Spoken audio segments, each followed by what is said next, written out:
Hello प्यारे दोस्तों, easy tricks में आपका स्वागत है। फ्रेंड्स, इस वीडियो में फिर से हम जीके बूस्टर के साथ हाजिर हैं। तो दोस्तों, ये वीडियो नंबर 2 है। इसमें नेमोनिक मेथड से दोस्तों हम लोग 25 वन लाइनर को कवर करेंगे, जिसमें एक्स्ट्रा डिस्कस करते हुए टोटल हम लोग 25 प्लस 10 35 प्लस क्वेश्चन को इसमें कवर करेंगे। नेमोनिक मेथड से करेंगे, बहुत ही आसानी तरीके से करेंगे। इस वीडियो आपके लिए बहुत ही हेल्पफुल होगा एंड रिवीजन के तौर पर इस वीडियो को आप ले सकते हैं। तो दोस्तों, बिना डिले किए हुए इस वीडियो को स्टार्ट करते हैं। दोस्तों, पहला, भारत की पहली आईपीएस महिला कौन थी? तो दोस्तों, आपको याद है, ये किरण बेदी है। ठीक है दोस्तों, आप इस चीज़ को भूलोगे नहीं क्योंकि ये बहुत फेमस क्वेश्चन है, किरण बेदी। ठीक है, तो इससे जो क्वेश्चन बनता है दोस्तों, वो कौन सा बनता है? जो आईपीएस होते हैं वो किनके द्वारा कंडक्ट किया जाता है दोस्तों? यूपीएससी के द्वारा। किनके द्वारा? यूपीएससी के द्वारा। ठीक है, यूपीएससी के द्वारा, यूनियन पब्लिक सर्विस कमीशन। अब पूछा जाएगा दोस्तों क्वेश्चन कि यूपीएससी का गठन कब हुआ था? तो बस आपको ये याद रखना है कि जो यूपीएससी निकाल लेते हैं उन पे लोगों को नाज होता है। क्या होता है दोस्तों? नाज होता है, उन पे नाज होता है। तो बस एन का कोड कितना होता है दोस्तों? 2 होता है और जे का कोड 6 होता है। 19 आगे लगा देना है। तो 1926 में यूपीएससी का गठन किया गया था। ठीक है दोस्तों, क्वेश्चन ये भी पूछा जाएगा कि किरण बेदी आईपीएस बनी थी, वो किस ईयर में बनी थी? तो दोस्तों, ये 80 के बैच में टोटल 80 बच्चे थे। 80 बच्चे में एक अकेलौता मात्र लेडीज़ थी जो आईपीएस के ट्रेनिंग कर रही थी। तो दोस्तों, इनका जो ईयर था आपको कैसे याद रखना है कि जो ये आईपीएस थी किरण बेदी, ये सबके लिए आइकन थी। क्या थी दोस्तों? आइकन थी। ठीक है, सारे लेडीज़ के लिए क्या थी? आइकन थी। तो देखिए, सी का कोड 7 होगा, एन का कोड 2 होगा, 19 आगे लगा दीजिए। तो 1972 में दोस्तों ये ट्रेनिंग ले रहे थे और 1975 में ये ऑफिस पे चले गए थे। ठीक है दोस्तों, तो ये टोटल डिटेल इनके बारे में हुआ। अगला दोस्तों, दूसरा नंबर, कथक किस राज्य की शास्त्रीय नृत्य है?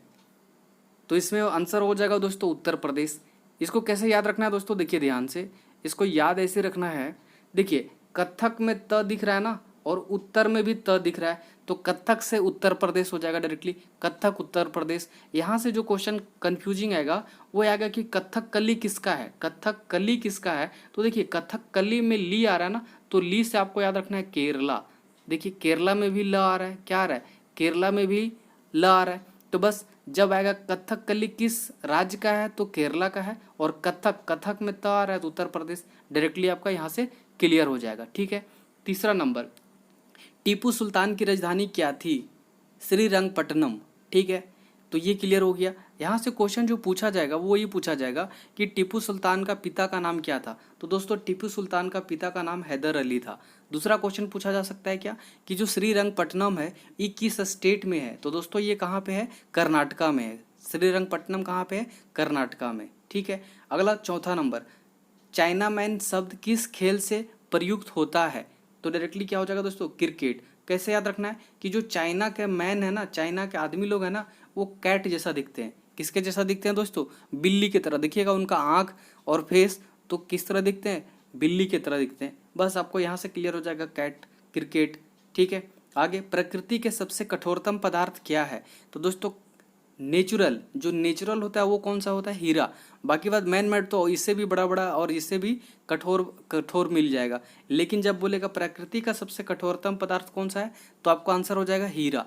इसमें जो एक्स्ट्रा बात है दोस्तों वो क्या है, देखिए ध्यान से, ये पूछा जाएगा कि जो हीरा है उसका TIR कितना होता है? TIR मतलब दोस्तों टोटल इंटरनल रिफ्लेक्शन। क्या होगा दोस्तों? Total internal reflection. हिंदी में क्या बोलेंगे?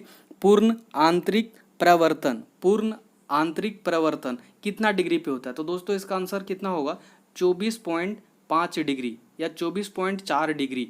ठीक है, 24.4 डिग्री या 24.5 डिग्री। अगर अप्रोक्स अगर आंसर में दिया रहेगा 25 डिग्री, तो उसको भी आप टिक लगा सकते हो।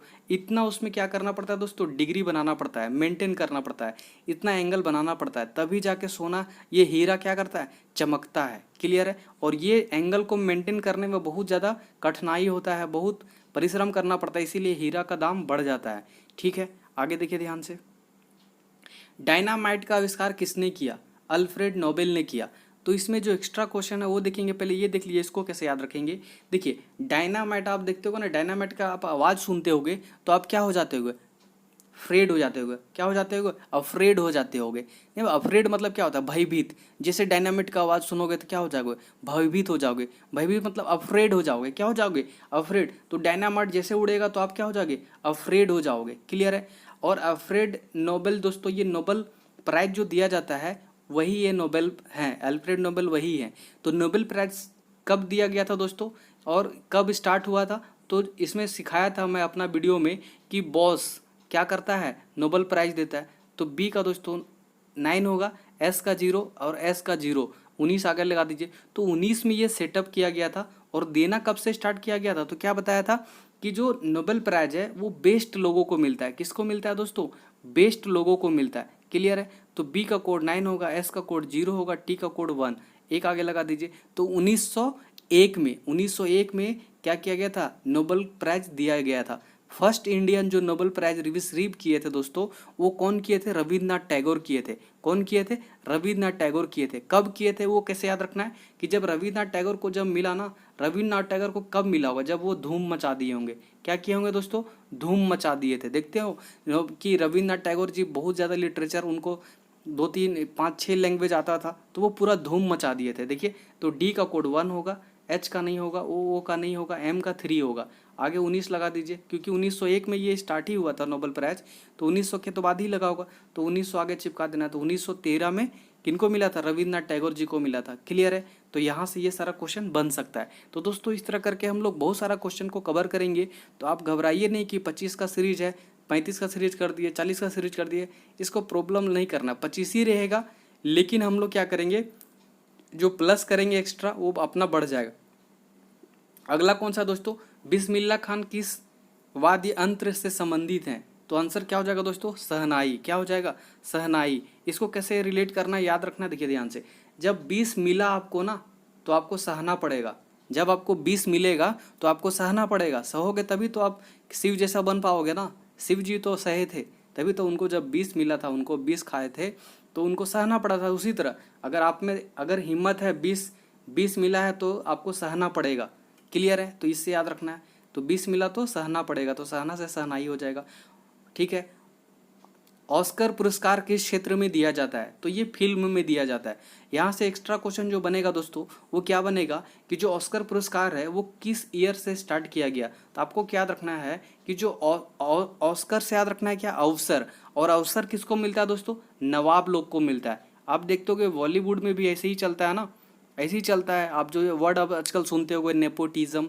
ठीक है। तो ये नवाब, उन लोग जो नवाब लोग हैं उन्हीं लोग अपना राज करते रहते हैं। तो बस आपको याद रखना है क्या कि जो अवसर मिलता है हमेशा नवाब लोग को मिलता है। तो एन का कोड 2 होता है दोस्तों, ए का नहीं होगा, डब्ल्यू का नहीं होगा, ए का नहीं होगा और बी का 9 होगा। आगे 19 लगा दीजिए। तो 1929 में दोस्तों ऑस्कर पुरस्कार क्या हुआ था, स्टार्ट हुआ था। क्लियर है। तो यहाँ से ये क्वेश्चन हो गया। अगला नंबर 9, जालियांवाला बाग गोलीबारी का आदेश किसने दिया था। तो इसका आंसर हो जाएगा दोस्तों माइकल ओ डायर। तो यहाँ से क्वेश्चन क्या एक्स्ट्रा बनेगा दोस्तों कि जालियांवाला बाग मैसेकर कब हुआ था। क्लियर है। तो आपको याद रखना है क्या, किस ईयर में हुआ था, 1919 में हुआ था। कैसे याद करने तरीका सिखाया था, पिटवा। कैसे याद करने सिखाया था कि जालियांवाला बाग में क्या हुआ था, पिटवा से। ठीक है।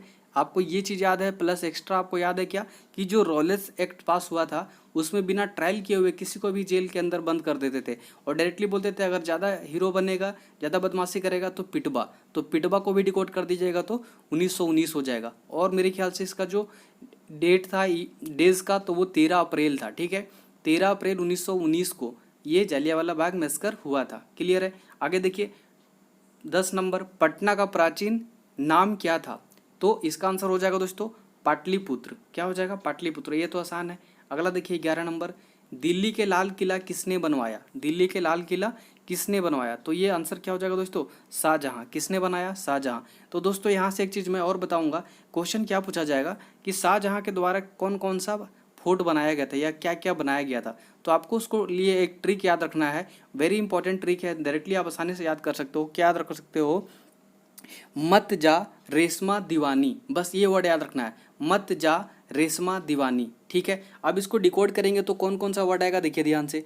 म से मयूर सिंहासन, त से ताजमहल, जा से जामा मस्जिद और मत जा हो गया। रेशमा को डिकोड कीजिए तो रे से हो गया रेशमा बाग या रेड फोर्ट। ठीक है। स से हो जाएगा शाहजहां बाग, और मा से हो जाएगा मोती मस्जिद, और दीवानी से डायरेक्टली दीवाने आम दीवाने खास। क्लियर है। बस आपको एक चीज़ और याद रखना है कि ये किस लोकेशन में है, तो डायरेक्टली आपको ये याद रखना है, 2-3 सिर्फ आगरा में है, बाकी बात सारे दिल्ली में। आगरा में कौन है? ताजमहल, आपको ये डायरेक्टली याद रहेगा। क्लियर है, ये तो कभी भूल ही नहीं पाओगे, ताजमहल आगरा में, तो ये तो क्लियर हो गया। बाकी बात 2 बचा, 2 कौन कौन सा? मोती मस्जिद और दीवाने आम दीवाने खास, ये कहाँ पे है? आगरा में। बाकी बात सारे दिल्ली में। क्लियर है, तो ये कोड को भी आप कॉपी में नोट कर ले अगर नहीं पता तो, ठीक है दोस्तों। और ये लोकेशन भी आपको याद रखना है। क्लियर है, तो मेरे ख्याल से यहाँ से क्लियर हो गया। 12 नंबर, आगा खां कप खेल किससे संबंधित है? तो किससे दोस्तों हॉकी से है। किससे है? हॉकी से। क्लियर है, तो इसको याद करने का तरीका अगर आप देख सकते हो तो क्या हो सकता है, देखिए पहला तो ये कि हॉकी के जादूगर किनको बोला जाता है? ध्यानचंद को बोला जाता है। और ध्यानचंद जो पुरस्कार है वो किस ईयर से दिया जाता है? तो आपको याद बोला था कि याद करने क्या तरीका सिखाया था कि अगर आपको ध्यान देना है तो सोना नहीं पड़ेगा, सोओगे तो फिर ध्यान ही नहीं होगा। तो एस का कोड 0 होगा, एन का कोड 2 होगा। 19 लगाऊंगा तो 1902, क्या 1902 में ध्यानचंद स्टार्ट होगा? बिल्कुल भी नहीं। ठीक है, तो आगे यहाँ पे कितना होगा? 20 ही होगा। तो 2002 से ध्यानचंद स्टार्ट हुआ था देना। हॉकी में कितने प्लेयर होते हैं दोस्तों, ये भी याद करने का तरीका मैंने सिखाया था, नंबर ऑफ प्लेयर, उसका एमसीक्यू भी बना दिया हूँ। तो वो सारा वीडियो आप देख सकते हैं रेगुलर, तो आपका रिवीजन भी होता रहेगा और मज़ा भी आता रहेगा। तो ऑलरेडी मेरे सारे वीडियो आप देख चुके हो, पीडीएफ भी देख चुके हो, डायरेक्टली सारे चीज़ को आप कवर कर चुके हो, कॉपी में लिख चुके हो, रिवीजन कर रहे हो, तो ये वीडियो आपके लिए बहुत ही ज़्यादा बेस्ट होगा, क्योंकि मैं ये सारे चीज़ को रिवाइज करा रहा हूँ, सारे चीज़ को रिवाइज करा रहा हूँ। तो यहाँ पे क्या दोस्तों, हॉकी में कितने प्लेयर होते हैं? तो आपको कैसे याद करने बताया था कि जो हॉकी स्टिक होता है ना, हॉकी स्टिक होता है, उससे लोग मार के क्या करते हैं आजकल? डेथ कर देते हैं, डेथ हो जाता है, उससे मारते हैं तो लोगों को क्या होता है? डेथ होता है। तो डी का कोड 1 होगा, टी का कोड 1 होगा, और किसी का कोड नहीं होता है। तो डायरेक्टली कितना हो गया दोस्तों? 11 प्लेयर हो गया। क्लियर है, मेरे ख्याल से यहाँ क्लियर हो गया। बंदीपुर अभयारण्य कहाँ स्थित है? बंदीपुर अभयारण्य कहाँ स्थित है? कर्नाटक है। कैसे याद रखना, देखिए ध्यान से, आपकी जो बंदी है, जो बोलता है ना गर्लफ्रेंड वगैरह, तो जो बंदी है वो बहुत नाटक करती है। क्लियर है, तो यहाँ से क्लियर हो गया, बंदीपुर अभयारण्य कहाँ स्थित है? तो कर्नाटक में। कैसे याद रखना, क्लियर हो गया कि जो आपकी बंदी है वो नाटक करती है। क्लियर है, आगे देखिए, भाप इंजन का खोज किसने किया? तो इसका आंसर हो जाएगा दोस्तों, जेम्स वाट ने किया था। ठीक है, तो जब भाप इंजन का खोज हुआ तो सबकी वाट लग गई थी। क्लियर है, आगे रेडियो का आविष्कार किसने किया? तो मार्कोनी ने। तो आपको क्या याद रखना है कि आज की डेट में रेडियो आप कहाँ देखते हो? कोना में पड़ा रहता है, तो यहाँ से कोनी हो जाएगा। देखो कोनी दिख रहा है ना, कोना, जो घर का कोना होता है, किनारा होता है, कहीं पे साइड में पड़ा हुआ रहता है, क्या? रेडियो। क्योंकि रेडियो आजकल यूज करता है क्या? मोबाइल दे दो सब बिजी हो जाएगा, तो रेडियो का कोई यूज नहीं है, तो डायरेक्टली आजकल क्या होता है? कोनी में पड़ा रहता है। तो बस यहाँ से क्लियर हो गया, रेडियो का आविष्कार मार्कोनी ने किया था। क्लियर है, आगे देखिए ध्यान से, भारत के किस राज्य में राज्य भाषा अंग्रेजी है? भारत के किस राज्य में ये है अंग्रेजी है? ठीक है, तो आंसर क्या हो जाएगा दोस्तों? नागालैंड। नागालैंड में बताया था दोस्तों कि नागालैंड का स्थापना दिवस किस ईयर था? तो आपको याद करना कैसे बताया था कि लोग आजकल क्या करते हैं ना, नाग को मार देते हैं। कुछ दिन पहले आप वीडियो वायरल देखे होंगे कि एक आदमी ने नाग को क्या कर रहा था? खा रहा था, कच्चा खा रहा था, जिंदा था। ठीक है, तो डायरेक्टली उस पर सब लोग क्या बोले? Same on you. क्या बोले थे सबने? Same on you. शर्म करो यार, ऐसा कर रहे हो, तो सेम ऑन यू। तो देखिए एस का कोड 6 होता है और एम का कोड 3 होता है, 19 आगे लगा दीजिए। तो दोस्तों 1963 में नागालैंड बना था। और इसका राजधानी कहाँ है दोस्तों? आपको कैसे याद करने सिखाया था, देखिए ध्यान से, इसका जो राजधानी था वो क्या था दोस्तों? कोहिमा। कौन सा है? कोहिमा। कैसे याद करने सिखाया था? जब आप नाग को देखोगे कहीं पे झाड़ी वगैरह में, तो क्या बोलोगे? अगर झाड़ी में देखो हलचल मचता रहता है तो आप क्या बोलोगे? कोई है माँ। क्या बोलोगे? आप जनरली अगर डरोगे तो माँ का ही नाम लेते हो ना, कभी भी डर जाते हो तो अचानक थोड़े माँ, ओ माँ ऐसे करके बोलते हो, तो वही बोल रहे हो, कोई है माँ, कोई है माँ उस झाड़ी में। ठीक है, यही बोलोगे ना, कोई है माँ, तो कोहिमा हो जाएगा। नाग एक्चुअली वहाँ पे नाग होगा, तो वही बोल रहा है कोई है माँ वहाँ पे, तो नाग हो जाएगा। क्लियर है, आगे देखिए, भारतीय राष्ट्रीय कांग्रेस के प्रथम मुस्लिम अध्यक्ष कौन थे? तो बदरुद्दीन त्याबजी थे। तो मेरे ख्याल से ये आसान है, आपको याद होगा। ठीक है, तो इसमें ज़्यादा दिमाग नहीं लगाना। भारत के प्रथम गृह मंत्री कौन थे? तो सरदार वल्लभ भाई पटेल थे। क्लियर है, तो आपको कैसे याद रखना है कि सरदार वल्लभ भाई पटेल मोटे थे, और अभी भी जो है वो भी मोटे हैं। ठीक है, तो गृह मंत्री अभी अमित शाह, वो भी मोटे हैं, वो भी मोटे हैं, वो भी राजस्थान, वो भी गुजरात से थे, ये भी गुजरात से हैं। तो बस यहाँ से ये क्लियर हो गया कि फर्स्ट एंड लास्ट, मतलब लास्ट मतलब अभी जो चल रहा है आपका एग्जाम तक, तो वो तो रहेंगे ना, अमित शाह तो रहेंगे, तो आपको बस ये याद रखना है कि उस समय का और अभी का दोनों कौन है, मोटे जी। ठीक है, तो ये क्लियर हो गया। सरदार वल्लभ भाई पटेल उसमें थे। और बरदौली जो सत्याग्रह था दोस्तों, वो सरदार वल्लभ भाई पटेल के द्वारा हुआ था, क्योंकि पिछला वीडियो में बताया था ब से बरदौली और ब से वल्लभ भाई पटेल। क्लियर है, तो यहाँ से ये क्लियर हो जाएगा। उनका नेतृत्व करते थे। हड़प्पा सभ्यता किस युग से संबंधित है, तो आंसर हो जाएगा दोस्तों कांस्य युग। लोग पहले क्या करते थे ना, हड़प लेते थे, कांस्य को भी ब्रॉन्ज, कांस्य मतलब क्या होता है, ब्रॉन्ज को भी हड़प लेते थे। कुछ था ही नहीं तो क्या करते थे, हड़प लिए, तो कांस्य को भी हड़प लिए थे। ठीक है, तो ये क्लियर हो जाएगा, यहाँ से याद रखना है। दीन ए इलाही धर्म किस मुगल शासक ने शुरू की थी, तो अकबर के द्वारा किया गया था। और ये जो धर्म था दोस्तों, ये बहुत ही इंपॉर्टेंट था और सबके लिए ये बेनिफिशियल था, क्योंकि इससे क्या था कि सब लोग अपना अपना धर्म के लोग जाते थे और सलाह मशवरा करते थे। तो ये सारा जो था ना, ये वाला धर्म, ये वाला जो था, इसके लिए सारे लोग क्या हो गए थे, फैन हो गए थे। क्या हो गए थे, फैन हो गए थे। किनका, अकबर का। तो फैन से आपका ये पता चलेगा कि किस ईयर में दीन इलाही धर्म को मुगल शासक के द्वारा शुरू किया गया था। तो एफ का कोड 8 होता है दोस्तों, और एन ए का नहीं होगा, एन का 2 होगा। क्लियर है, एन का 2 होगा। और अकबर का बात चल रहा है तो यहाँ आगे लगाना है 15, तो कितना हो जाएगा 1582। वैसे भी दोस्तों ये 15 से आपको मतलब रहेगा नहीं, ऑप्शन में बस ये देखना है कि 82 कौन सा ऑप्शन है, क्योंकि ऑप्शन डायरेक्टली रहेगा 1582, 1584, 1586, 1588 ऐसा करके। क्लियर है, तो मेरे ख्याल से ये भी क्लियर हो चुका है। अगला दोस्तों देखिए ध्यान से, इंद्रधनुष में कुल कितने रंग होते हैं, तो आपको ये पता है, बहुत इंटरेस्टिंग और आसान क्वेश्चन है साइंस का। ठीक है, तो मेरे ख्याल से देखिए ध्यान से, इंद्रधनुष में टोटल कितने होते हैं दोस्तों, 7 होते हैं। कौन कौन सा होते हैं, देखिए आपने ऐसे करके याद करने तरीका सीखा होगा, VIB विव गोर, GYOR ऐसे। देखिए ध्यान से, विव गोर, देखिए 7 कलर हो गया, violet, indigo, blue, green, yellow, orange, red, 7 हो गया। अब देखिए ध्यान से, यहाँ से क्वेश्चन और कैसे बनता है, सबसे ज़्यादा वेवलेंथ किसका होता है, सबसे ज़्यादा वेवलेंथ, तो आपने ऐसा पढ़ा होगा कि ऐसा करके प्रिज्म जो होता है, एक वाइट लाइट को इधर से पास करते हैं और ये क्या करता है, स्प्लिट कर जाता है। स्प्लिट करके कितना हो जाता है दोस्तों, ये स्प्लिट करके 7 हो जाता है। कितना हो जाता है, 7 हो जाता है। तो देखिए विवगोर जो लिख रहे थे ना, आप ऊपर से लिखोगे तो हमेशा गलत होगा, नीचे से लिखना, VIBGYOR ऐसा करके लिखना। तो जो रेड है ना, वो रेड है, वो तो सबसे ऊपर में है, मतलब ये कम डाइवर्ट किया, कम डाइवर्ट करेगा तो ज़्यादा दूर तक जाएगा। अगर कम डाइवर्ट करेगा तो ज़्यादा दूर तक जाएगा। आप खुद ही सोचो ना कि आप एक जगह पे चारों तरफ घूम रहे हो, इधर उधर घूम रहे हो, ठीक है, तो ज़्यादा दूर तक जा पाओगे क्या, नहीं। लेकिन आप वही चीज़ को स्ट्रेट लाइन में चलते जाओ तो बहुत दूर तक चले जाओगे। तो बस यहाँ से आपका ये क्लियर हो गया कि जो वेवलेंथ होगा, अब खुद ही सोचो ना, वेवलेंथ सबसे ज़्यादा किसका होगा, जो ज़्यादा मुड़ा उड़ा नहीं होगा, सीधा होगा, वो सबसे ज़्यादा दूर होगा। तो रेड सबसे ज़्यादा दूर तक होगा, रेड सबसे ज़्यादा दूर तक होगा। तो वेवलेंथ सबसे ज़्यादा किसका होगा दोस्तों, रेड का। तो यहाँ से एक आंसर क्लियर हो गया कि वेवलेंथ किसका ज़्यादा होता है। और ये क्या रखना दोस्तों, ये फॉर्मूला लिख लीजिए, very very important, E=hc/λ, E=hc/λ। H Planck constant होता है दोस्तों, C स्पीड ऑफ लाइट होता है, लेमड़ा, तो लेमड़ा नीचे हो गया। अब देखिए एनर्जी और लेमड़ा में क्या रिलेशन है, इन्वर्सली प्रोपोर्शनल है, इन्वर्सली प्रोपोर्शनल है। अगर एनर्जी बढ़ेगा तो वेवलेंथ क्या होगा, घटेगा। तो जिसका एनर्जी ज़्यादा उसका वेवलेंथ कम, जिसका एनर्जी ज़्यादा उसका वेवलेंथ कम।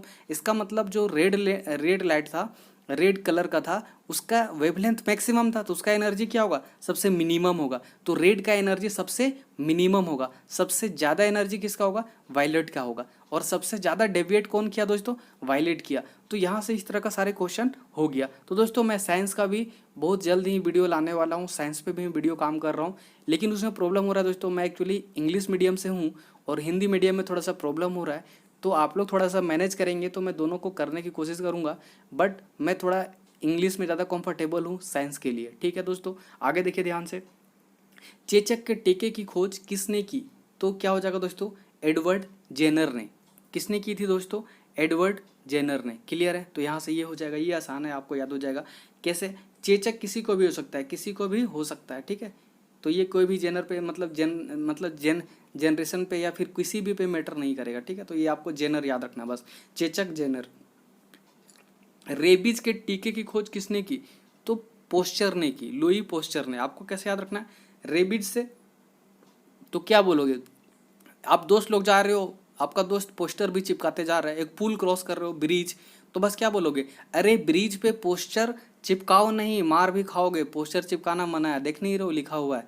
देखते होगा कि बड़ा बड़ा पुल पे क्या लिखा रहता है, पोस्टर चिपकाना मना है। तो वही बोल रहे हो, अरे ब्रिज पे पोस्टर मत चिपकाओ, मार भी खाओगे नहीं तो, ठीक है। तो बस रेबीज से क्या हो जाएगा, पोस्टर, रे बीज पे पोस्टर मत चिपकाओ, क्लियर है।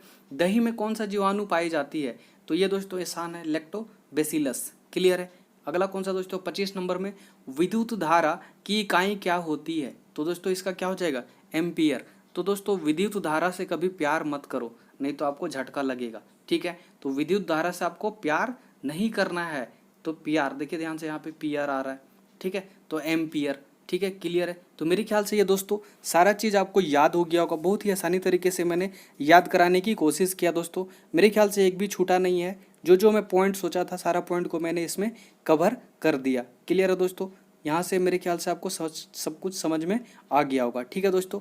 मेरे ख्याल से एक चीज़ आप क्या कर सकते हो, इसका मैं जो पीडीएफ है मैं डायरेक्टली क्या करूँगा, अपना टेलीग्राम चैनल पे दे दूंगा। पीडीएफ को बहुत अच्छे तरीके से रख रही है दोस्तों। और जो जो आपको लग रहा है ना, आप क्या कीजिए, वन लाइनर को एज ए टेस्ट लिया कीजिए। तो जो जो मैंने पहले लिखा है, अगर आप पुराना मेरे व्यूअर हैं तो मेरा पहले वीडियो देख चुके हो, अगर आप ऑलरेडी नोट्स वगैरह सब बना दिए हो तो उसको आप रिवीजन करते रहिए, क्योंकि वन लाइनर में कौन क्वेश्चन आ जाएगा आपको भी नहीं पता। तो जब मैं इसको करूँगा ना, तो आपका अगर कुछ भूल भी कर रहे होगे तो उसको रिवीजन होता रहेगा, क्लियर है। तो उस चीज़ को आप हमेशा मेंटेन रखें। अगर आप न्यू ज्वाइन किए हो हमारे चैनल पे दोस्तों, तो आप क्या करें कि जैसे टाइम बचता है मेरे वीडियो देखने के बाद, तो पुराना वीडियो भी देखने की कोशिश कीजिए और नोट्स बनाने की कोशिश कीजिए। अगर आप इस तरह नोट्स बनाते रहेंगे, करते रहेंगे, तो आपका जीके बहुत ही ज़्यादा शार्प होता चला जाएगा और आने वाला टाइम में फिर आपको जीके रटना नहीं पड़ेगा, ऐसे करते करते याद हो जाएगा। ये सीरीज दोस्तों कंटिन्यू चलता रहेगा, अल्टरनेट डेज पे आता रहेगा। तो इस वीडियो को हमेशा आप एंजॉय कीजिए और एज ए टेस्ट लीजिए। तो दोस्तों इस वीडियो में बस इतना ही। नेक्स्ट वीडियो में नेक्स्ट ट्रिक के साथ फिर से हम हाजिर होंगे दोस्तों। तब तक के लिए बाय दोस्तों, जय हिंद।